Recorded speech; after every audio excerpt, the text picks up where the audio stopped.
會講嘢。咁你估如果佢話各位我患咗禽流感啊咁樣，佢又有乜嘢嘅反應咧？我話俾你聽，佢一定咧係民望咧高呢個20點，因為一個即係自己話自己尊貴，啲人哋話佢尊貴嘅人咧係直言不隱話俾你聽，喂，我患咗病啊咁樣，係好重要。我講呢一個古仔咧，就係要回顧一下我哋喺2年前沙士嘅時候，我哋點樣？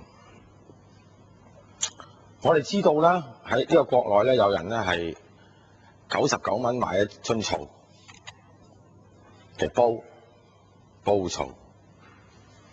我哋睇到呢啲嘢，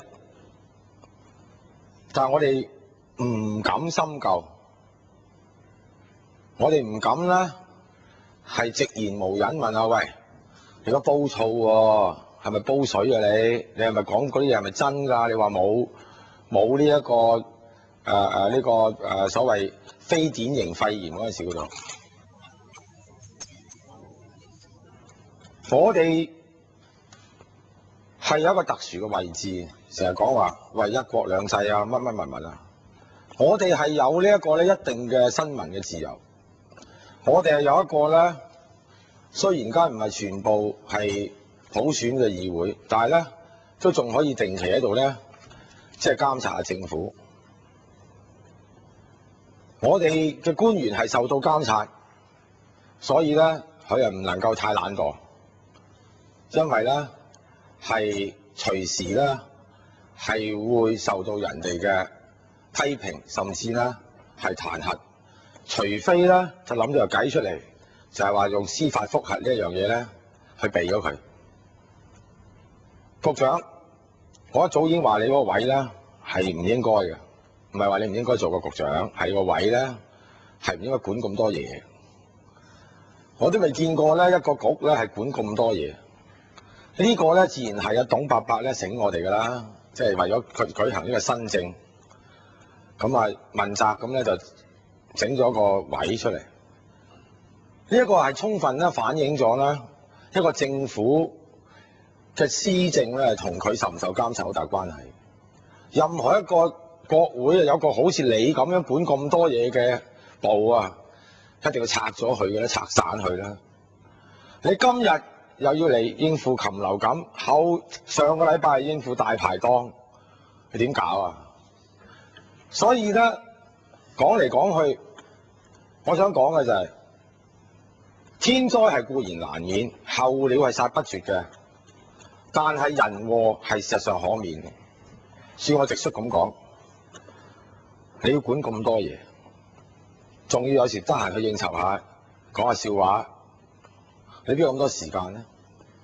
其實今日喺度苛求你話喂講乜嘢，我覺得倒不如講就係話呢個政府真係咧要幫下你老人家啦，就要有一個特別嘅機構咧係做呢件事，然後咧。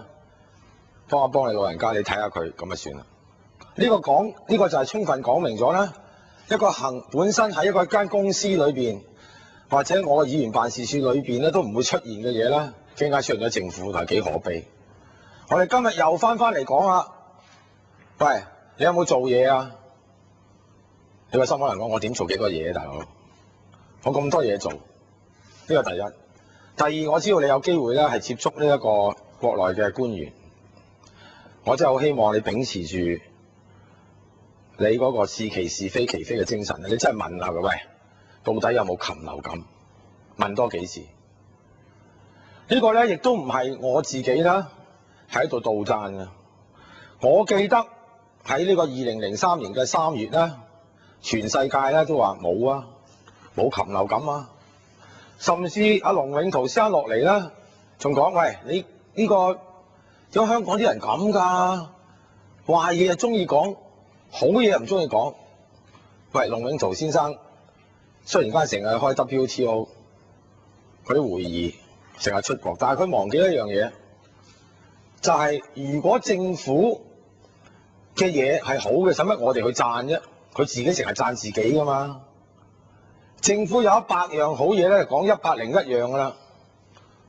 作為一個議員，當然要是其是非其非，但係實際上最重要嘅就係喺呢一個政府未做嘢之前咧，就去監察佢。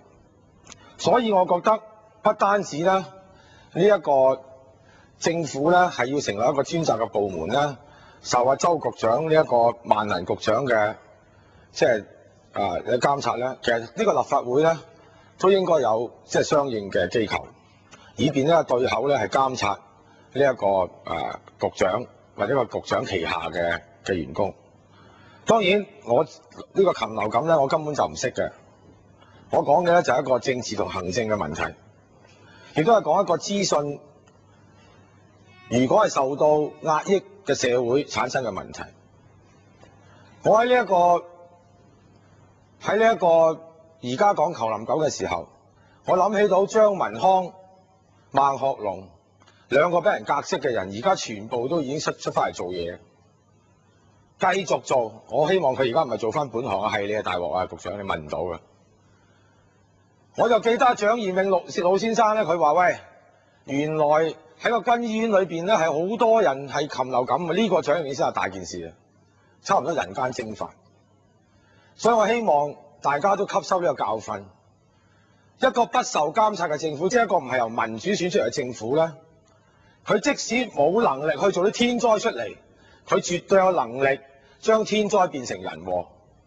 我再一次咧係希望咧立法會係能夠成立一個專責嘅小組咧，係關注呢件事。我亦都希望阿周一嶽局長咧講完。仲有邊位議員想發言？